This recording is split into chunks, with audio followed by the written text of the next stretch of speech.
जय श्री कृष्णा, राधे राधे। आप सभी भक्तों का आपके अपने चैनल श्री कृष्ण दीवाने में हार्दिक स्वागत है।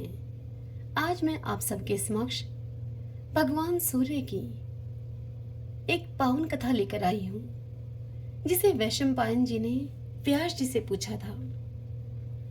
वैशंपायन जी ने पूछा व्यास जी से कि हे विप्रवर, आकाश में प्रतिदिन जिसका उदय होता है, यह कौन है?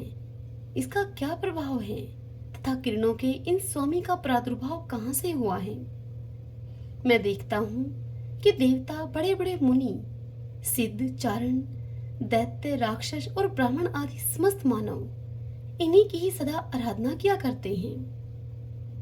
यह सुनकर व्यास जी बोले, हे वैशंपायन, यह ब्रह्मा के स्वरूप से प्रकट हुआ ब्रह्मा का ही उत्कृष्ट तेज है। इसे साक्षात परब्रह्मा ही समझो। यह धर्म, अर्थ, काम और मोक्ष, इन चारों पुरुषार्थों को देने वाला है। निर्मल किरणों से सुशोभित यह तेज का पुंज पहले अत्यंत प्रचंड और दुस्सह था। इसे देखकर इसकी प्रखर रश्मियों से पीड़ित होकर सब लोग इधर उधर भागकर छिपने लगे। चारों ओर के समुद्र, समस्त बड़ी बड़ी नदियां और नद आदि सूखने लगे। उनमें रहने वाले प्राणी मृत्यु के ग्रास बनने लगे। मानव समुदाय भी शोक से आतुर हो उठा। यह देखकर इंद्र आदि देवता ब्रह्मा जी के पास गए और उनसे जाकर यह सारा हाल कह सुनाया। तब ब्रह्मा जी ने देवताओं से कहा कि हे देवगणों, यह तेज आदि ब्रह्मा के स्वरूप से जल में से प्रकट हुआ है। यह तेजोमय पुरुष उस ब्रह्मा के ही समान है। इसमें और आदि ब्रह्मा में तुम अंतर मत समझो। ब्रह्मा से लेकर कीट पर्यंत चराचर प्राणियों के सहित समूची त्रिलोकी में इसकी ही सत्ता है। ये सूर्यदेव सतोमय हैं। इनके द्वारा चराचर जगत का पालन होता है। देवता, जरायुज, अंडज, स्वदिज और उद्भिज आदि जितने भी प्राणी हैं, सबकी रक्षा सूर्य से ही होती है। इन सूर्य देवता के प्रभाव का हम पूरा वर्णन नहीं कर सकते। इन्होंने ही लोगों का उत्पादन और पालन किया है। सबके रक्षक होने के कारण इनकी समानता करने वाला दूसरा कोई नहीं है। पौ फटने पर इनका दर्शन करने से राशि राशि पाप विलीन हो जाते हैं। द्विज आदि सभी मनुष्य इन सूर्यदेव की आराधना करके मोक्ष पा लेते हैं। संध्या उपासना के समय ब्रह्मावेता ब्राह्मण अपनी भुजाएं ऊपर उठाए हुए इन्हीं सूर्यदेव की उपासना करते हैं और उसके फलस्वरूप समस्त देवताओं के द्वारा पूजित होते हैं। सूर्यदेव के ही मंडल में रहने वाली संध्या रूपिणी देवी की उपासना करके संपूर्ण द्विज स्वर्ग और मोक्ष को प्राप्त करते हैं। इस भूतल पर जो पतित और जूठन खाने वाले मनुष्य हैं, वे भी भगवान सूर्य की किरणों के स्पर्श से पवित्र हो जाते हैं। संध्या काल में सूर्य की उपासना करने मात्र से द्विज सारे पापों से शुद्ध हो जाते हैं। जो मनुष्य चंडाल, गौघाती, कसाई, पतित, कोढ़ी, महापातकी और उपपातकी के दिख जाने पर भगवान सूर्य का दर्शन करते हैं, वे भारी से भारी पाप से भी मुक्त होकर पवित्र हो जाते हैं। सूर्य की उपासना करने मात्र से मनुष्य को सब रोगों से छुटकारा मिल जाता है। जो सूर्य की उपासना करते हैं, वे इस लोक और परलोक में भी अंधे, दरिद्र, दुखी और शोकग्रस्त नहीं होते। श्री विष्णु और शिव आदि देवताओं के दर्शन सभी लोगों को नहीं होते। ध्यान में ही उनके स्वरूप का साक्षात्कार किया जाता है। किंतु भगवान सूर्य प्रत्यक्ष देवता माने गए हैं। यह सुनकर देवता बोले, हे ब्राह्मण, सूर्य देवता को प्रसन्न करने के लिए आराधना उपासना करने की बात तो दूर है, इनका दर्शन ही प्रलय काल की आग के समान प्रतीत होता है, जिससे कभी भूतल के संपूर्ण प्राणी इनके तेज के प्रभाव से मृत्यु को प्राप्त हो गए। समुद्र आदि जलाशय नष्ट हो गए। हम लोगों से भी इनका तेज सहन नहीं होता, फिर दूसरे लोग तो सह ही कैसे सकते हैं। इसीलिए आप ही ऐसी कृपा करें जिससे कि हम लोग भगवान सूर्य का पूजन कर सकें, सब मनुष्य भक्ति पूर्वक सूर्यदेव की आराधना कर सकें। इसके लिए आप ही कोई उपाय करें। आगे व्यास जी इस कथा को सुनाते हुए वैशंपायन जी से कहते हैं कि हे वैशंपायन, देवताओं के ऐसे वचनों को सुनकर ब्रह्मा जी ग्रहों के स्वामी भगवान सूर्य के पास गए और संपूर्ण जगत का हित करने के लिए उनकी स्तुति करने लगे। ब्रह्मा जी सूर्य से बोले, हे देव, तुम संपूर्ण संसार के नेत्र स्वरूप और निरामय हो। तुम साक्षात ब्रह्मा रूप हो। तुम्हारी ओर देखना कठिन है। तुम प्रलय काल की अग्नि के समान तेजस्वी हो। संपूर्ण देवताओं के भीतर तुम्हारी स्थिति है। तुम्हारे श्री विग्रह में वायु के सखा अग्नि निरंतर विराजमान रहते हैं। तुम्ही से अन्न आदि का पाचन और जीवन की रक्षा होती है। हे देव, तुम्ही संपूर्ण भुवनों के स्वामी हो। तुम्हारे बिना समस्त संसार का जीवन एक भी दिन नहीं रह सकता। तुम्ही संपूर्ण लोकों के प्रभु और चराचर प्राणियों के रक्षक, पिता और माता हो। तुम्हारी ही कृपा से यह जगत टिका हुआ है। हे भगवान, संपूर्ण देवताओं में तुम्हारी समानता करने वाला कोई भी नहीं है। शरीर के भीतर बाहर और समस्त विश्व में सर्वत्र तुम्हारी सत्ता है। तुमने ही इस जगत को धारण कर रखा है। तुम ही रूप और गंध आदि उत्पन्न करने वाले हो। रसों में जो स्वाद है वह तुम ही से आया है। इस प्रकार तुम ही संपूर्ण जगत के ईश्वर और सबकी रक्षा करने वाले सूर्य हो। हे प्रभु, तीर्थों, पुण्य क्षेत्रों, यज्ञों और जगत के एकमात्र कारण तुम ही हो। तुम परम पवित्र, सबके साक्षी और गुणों के धाम हो। सर्वज्ञ, सबके कर्ता, संहारक, रक्षक, अंधकार, कीचड़ और रोगों का नाश करने वाले तथा दरिद्रता के दुखों का निवारण करने वाले भी तुम ही हो। इस लोक तथा परलोक में सबके श्रेष्ठ बंधु एवं सब कुछ जानने और देखने वाले तुम ही हो। तुम्हारे सिवा दूसरा ऐसा कोई नहीं है जो सभी लोकों का उपकारक हो। यह सुनकर आदित्य ने कहा, हे महाप्राग पितामह ब्रह्मा जी, आप विश्व के स्वामी और सृष्टा हैं। शीघ्र अपना मनोरथ बतलाइए, मैं उस मनोरथ को पूर्ण करूंगा। तब ब्रह्मा जी आदित्य से बोले, हे सुरेश्वर, तुम्हारी किरणें अत्यंत प्रखर हैं। लोगों के लिए वे अत्यंत दुस्सह हो गई हैं। अतः जिस प्रकार उनमें कुछ मृदुता आ सके वही उपाय करो तुम। तब आदित्य ने कहा, हे प्रभु, वास्तव में मेरी कोटि कोटि किरणें संसार का विनाश करने वाली ही हैं। अतः आप किसी युक्ति के द्वारा इन्हें खराद करके कम कर दीजिए। तब ब्रह्मा ने सूर्य के कहने से विश्वकर्मा को बुलाया और वज्र की सान बनवाकर उसी के ऊपर प्रलय काल के समान तेजस्वी सूर्य को आरोपित करके उनके प्रचंड तेज को छांट दिया। इस छटे हुए तेज से ही भगवान श्री विष्णु का सुदर्शन चक्र बन गया। अमोघ यमदंड, शंकर जी का त्रिशूल, काल का खड्ग, कार्तिकेय को आनंद प्रदान करने वाली शक्ति तथा भगवती दुर्गा के विचित्र शूल का भी उसी तेज से निर्माण हुआ है। ब्रह्मा जी की आज्ञा से विश्वकर्मा ने उन सब अस्त्रों को फुर्ती से तैयार किया था। सूर्यदेव की 1000 किरणें शेष रह गई, बाकी सब उनकी छांट दी गई। ब्रह्मा जी के बताए हुए उपाय के अनुसार ही ऐसा किया गया। कश्यप मुनि के अंश और अदिति के गर्भ से उत्पन्न होने के कारण सूर्य आदित्य के नाम से प्रसिद्ध हुए।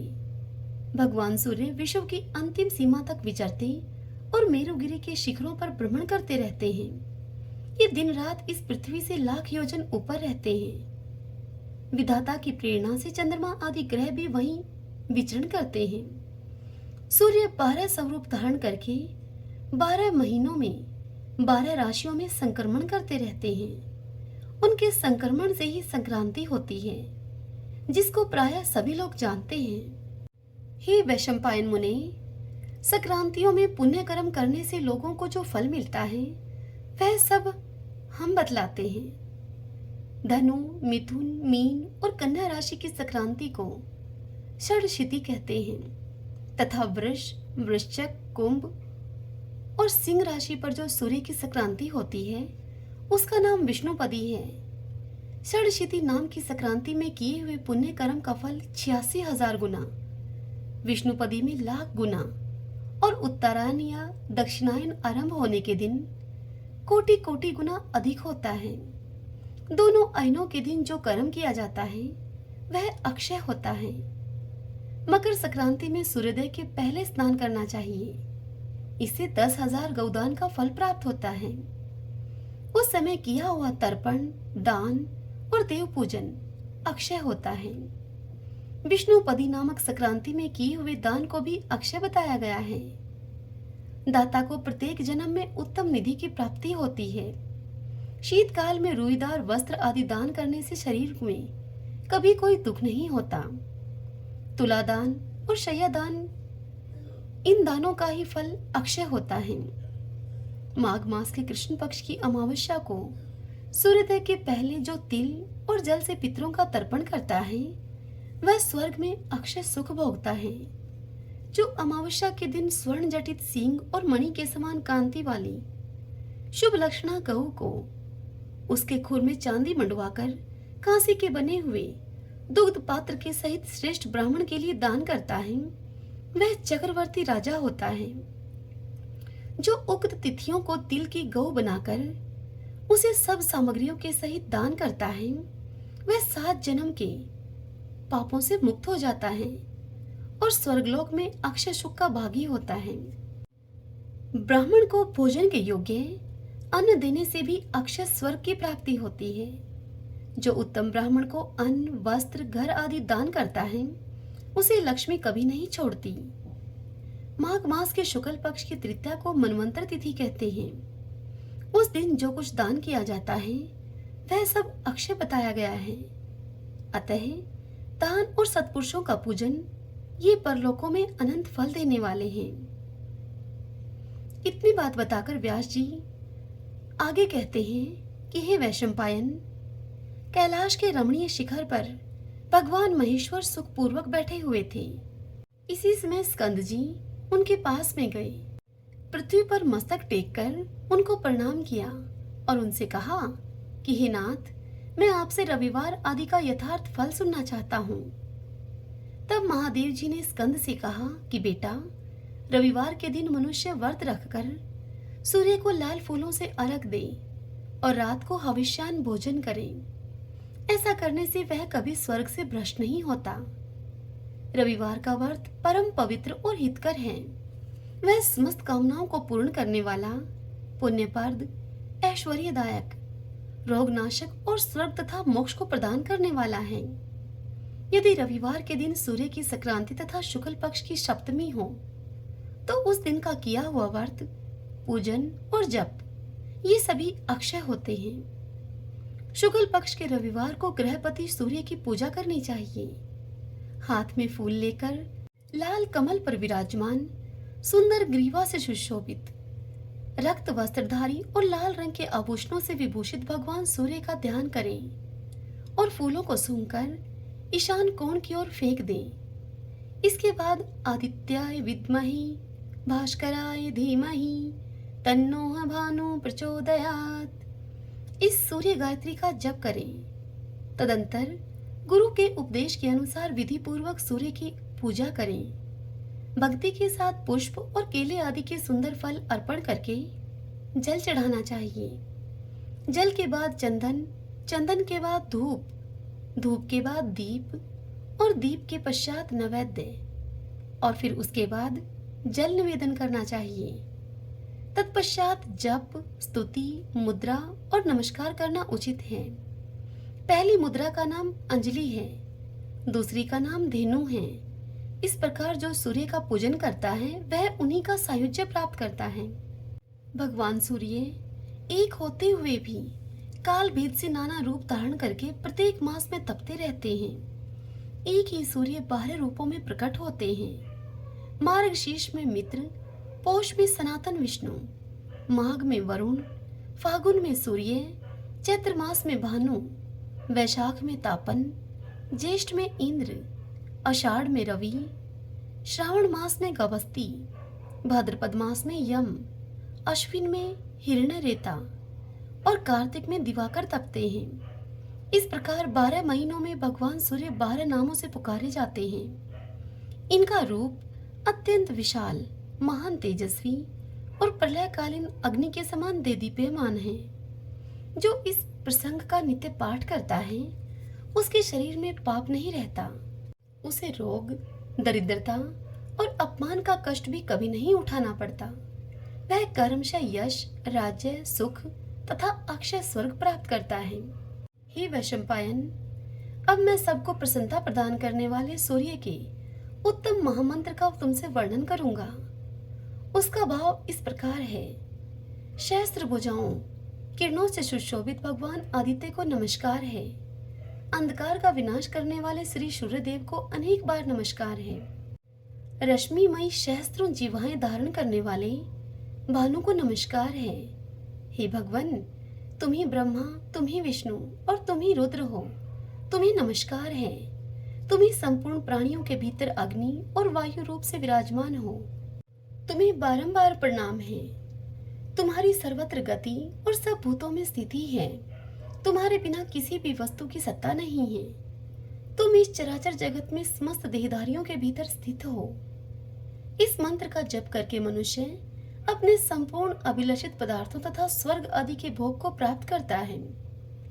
आदित्य, भास्कर, सूर्य, अर्क, भानु, दिवाकर, स्वर्णरेता, मित्र, पुषा, त्वष्टा, स्वयंभू और तिमिरारी, ये सूर्य के 12 नाम बताए गए हैं। जो मनुष्य पवित्र होकर सूर्य के इन 12 नामों का पाठ करता है, वह सब पापों और रोग से मुक्त होकर परम गति को प्राप्त होता है।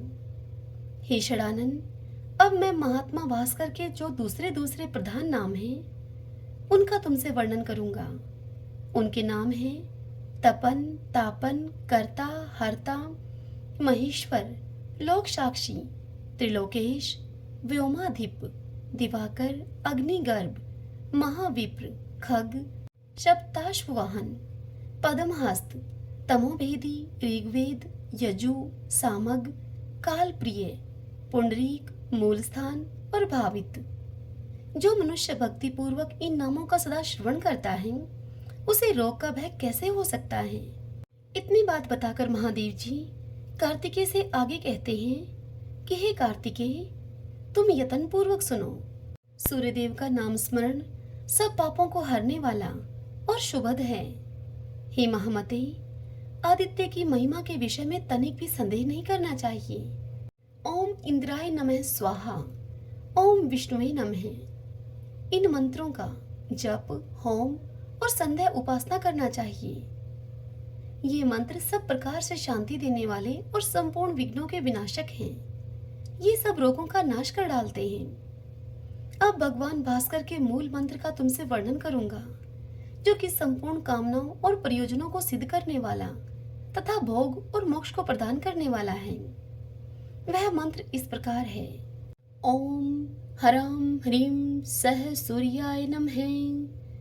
इस मंत्र से सदा सब प्रकार की सिद्धि प्राप्त होती है, यह निश्चित बात है। इसके जप से रोग नहीं सताते तथा किसी प्रकार के अनिष्ट का भय नहीं होता। यह मंत्र न किसी को देना चाहिए और न ही किसी से इसकी चर्चा करनी चाहिए, अपितु इस मंत्र का निरंतर जप करते रहना चाहिए। जो लोग अभक्त, संतानहीन, पाखंडी और लौकिक व्यवहारों में आसक्त हों, उनसे तो इस मंत्र की कदापि चर्चा नहीं करनी चाहिए।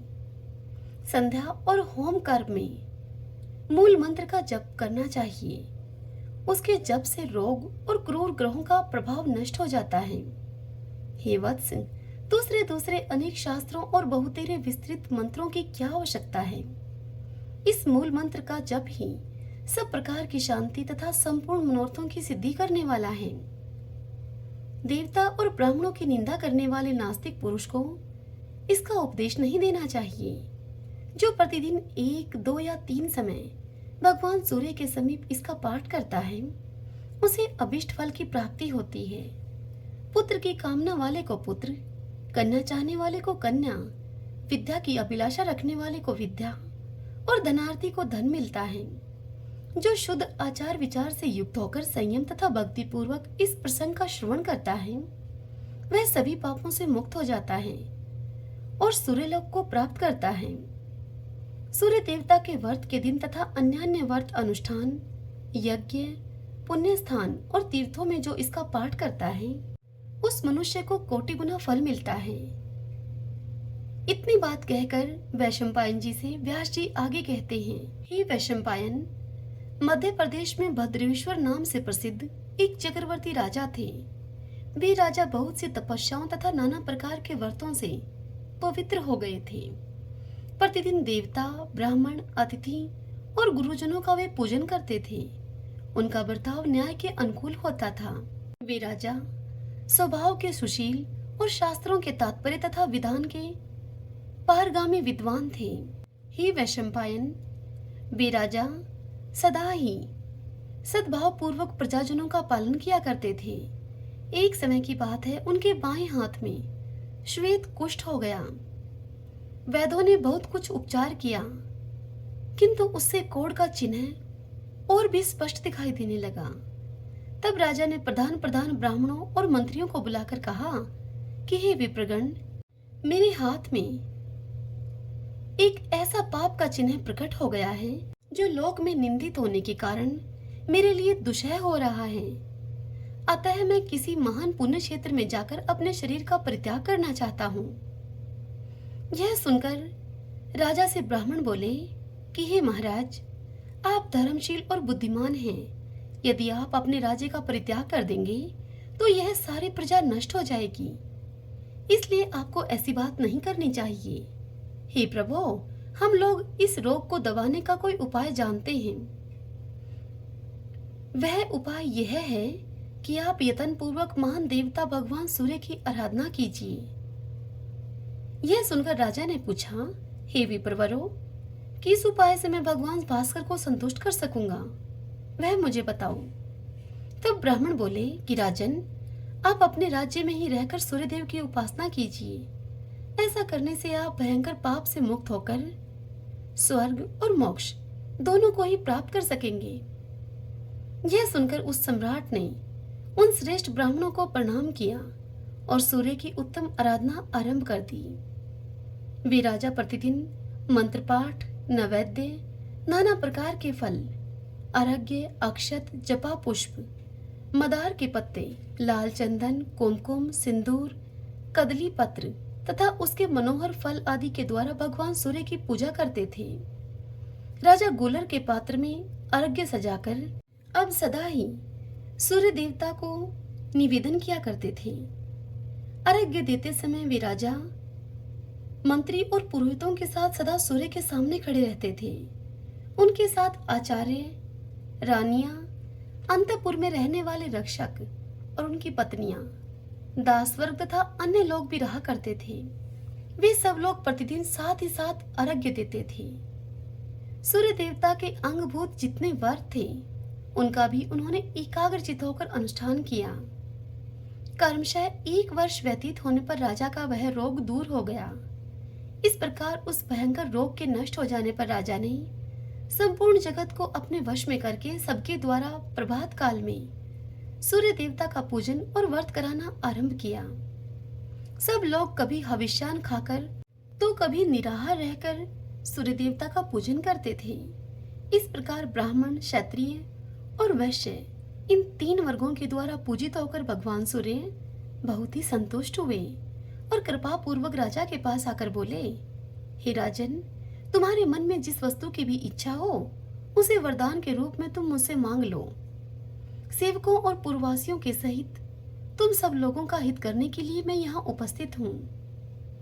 तब राजा ने कहा, सबको नेत्र प्रदान करने वाले हे सूर्य भगवान, यदि आप मुझे अभिष्ट वरदान देना चाहते हैं तो हम पर ऐसी कृपा कीजिए कि हम सब लोग आपके पास रहकर ही सुखी हों।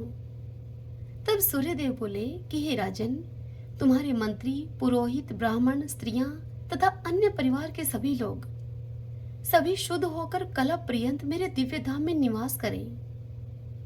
इस कथा को सुनाते हुए व्यास जी वैशंपायन जी से आगे कहते हैं कि हे वैशंपायन, इस प्रकार से यूं कहकर संसार को नेत्र प्रदान करने वाले भगवान सूर्य वहीं अंतर्हित हो गए, अर्थात अंतर्ध्यान हो गए। तदंतर राजा भद्रेश्वर अपने पूर्ववासियों के सहित दिव्यलोक में आनंद का अनुभव करने लगे। वहां जो कीड़े मकोड़े आदि थे, वे कीड़े मकोड़े आदि भी अपने पुत्र आदि के साथ प्रसन्नता पूर्वक स्वर्ग को सिधारे। इसी प्रकार राजा, ब्राह्मण, कठोर व्रतों का पालन करने वाले मुनि तथा क्षत्रिय आदि अन्य वर्ण सूर्य देवता के धाम में चले गए। जो मनुष्य पवित्रता पूर्वक इस प्रसंग का पाठ करता है अथवा इस प्रसंग का श्रवण करता है, उसके सब पापों का नाश हो जाता है तथा वह रुद्र की भांति इस पृथ्वी पर पूजित होता है। जो मानव संयम पूर्वक इसका श्रवण करता है, उसे अभिष्ट फल की प्राप्ति होती है। इस अत्यंत गोपनीय रहस्य का भगवान सूर्य ने यमराज को उपदेश दिया था। भूमंडल पर तो व्यास के द्वारा ही इसका प्रचार हुआ है। सभी बोलिए सूर्य भगवान की जय। ओम सूर्याय नमः। आशा करती हूँ भगवान सूर्य की यह कथा आपको पसंद आई होगी। यदि ऐसा हो, मेरे द्वारा किया हुआ यह प्रयास सफल हो, तो इस वीडियो को आप लाइक करें और कमेंट बॉक्स में सूर्य भगवान की जय लिखिएगा। हरे कृष्णा।